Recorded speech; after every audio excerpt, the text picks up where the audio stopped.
psikologi belajar dan media pembelajaran.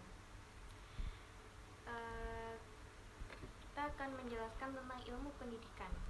Ilmu pendidikan sendiri dapat diartikan secara sederhana sebagai suatu kajian yang membahas secara detail mengenai pendidikan itu sendiri, baik itu dari sisi pengertian pendidikan sampai pada sistem dan perkembangan dari pendidikan itu sendiri. Ilmu pendidikan dapat diartikan sebagai suatu pengetahuan yang menelaah dan mengkaji secara sistematik mengenai suatu hal. Pada pengertian ilmu pendidikan, kita dapat menelaah satu persatu antara pengertian ilmu dan juga pendidikan. Berdasarkan deskripsi ilmu, kita dapat menarik kesimpulan bahwa ilmu adalah kumpulan pengetahuan yang secara rasional dan tersusun menjelaskan secara sistematis mengenai suatu hal, dalam hal pendidikan. Ruang lingkup pendidikan sangat luas sekali, karena di dalamnya banyak pihak-pihak yang ikut terlibat, baik langsung maupun tidak langsung. Pendidikan sebagai upaya dasar untuk membantu seseorang, peserta didik, dalam mengaktualisasi diri sepenuh dan selengkapnya, tidak terlepas dari keterbatasan adanya pihak-pihak yang terlibat sekaligus sebagai ruang lingkup pendidikan, yaitu sebagai berikut. 1. Perbuatan mendidik. Perbuatan mendidik merupakan seluruh kegiatan, tindakan atau perbuatan dan sikap yang dilakukan oleh pendidik sewaktu menghadapi atau mengasuh anak didik. Yang kedua, anak didik. Anak didik merupakan objek terpenting dalam pendidikan.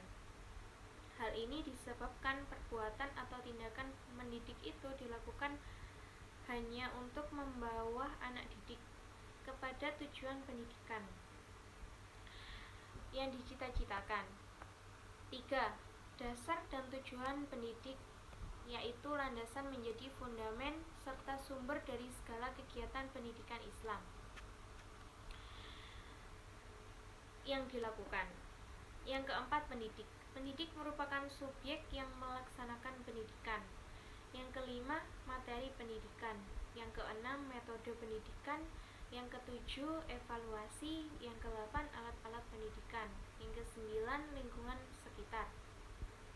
Di sini kita akan mempelajari tentang psikologi belajar. Psikologi belajar merupakan gabungan antara ilmu psikologi dan belajar. Psikologi merupakan perilaku serta kejiwaan manusia. Ilmu ini mempelajari prinsip perilaku manusia dalam proses belajar atau pembelajaran. Tujuan adanya psikologi belajar ialah 1.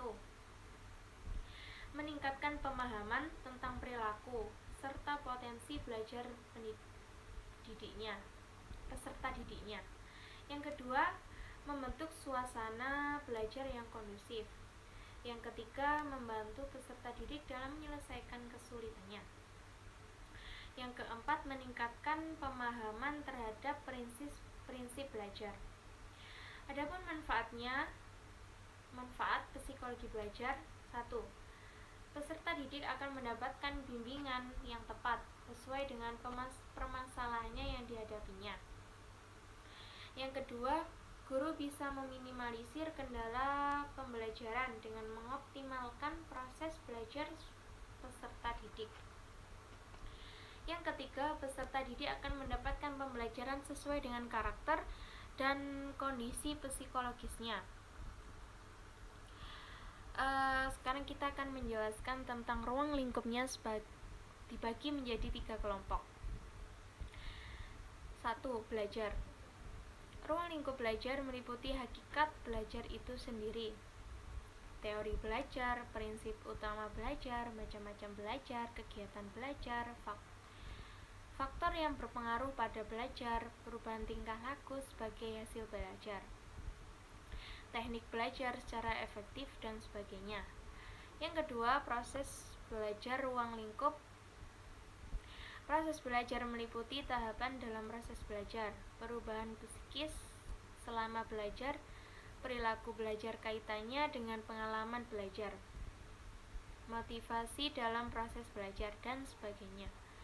Yang ketiga, kondisi belajar ruang lingkup. Kondisi meliputi keadaan lingkungan fisik, non-fisik, sosial, dan non-sosial.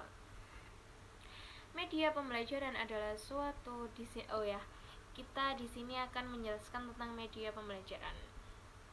Media pembelajaran adalah suatu teknologi membawa pesan yang dapat digunakan untuk keperluan belajar dan juga merupakan sarana fisik dan komunikasi untuk menyampaikan materi pembelajaran. Media pembelajaran digunakan dengan tujuan untuk dapat meningkatkan mutu pendidikan. Adapun macam-macam media pembelajaran sederhana yang dapat Anda coba untuk dipraktekkan. Yang pertama, media audio. Contoh media audio seperti tape recorder, telepon laboratorium bahasa, dan lain-lain. Yang kedua, media visual. Macam-macam media pembelajaran visual adalah media yang hanya mengandalkan indera penglihatan. Jenis media pembelajaran visual menampilkan materialnya dengan menggunakan alat proyeksi atau proyektor. Yang ketiga, media audiovisual.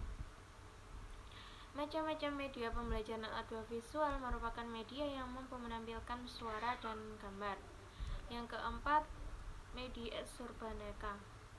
Contoh macam-macam media pembelajaran surbaneka diantaranya adalah papan tulis, media 3 dimensi, realita, dan sumber belajar pada masyarakat. Yang kelima, gambar fotografi. Yang keenam, peta dan globe.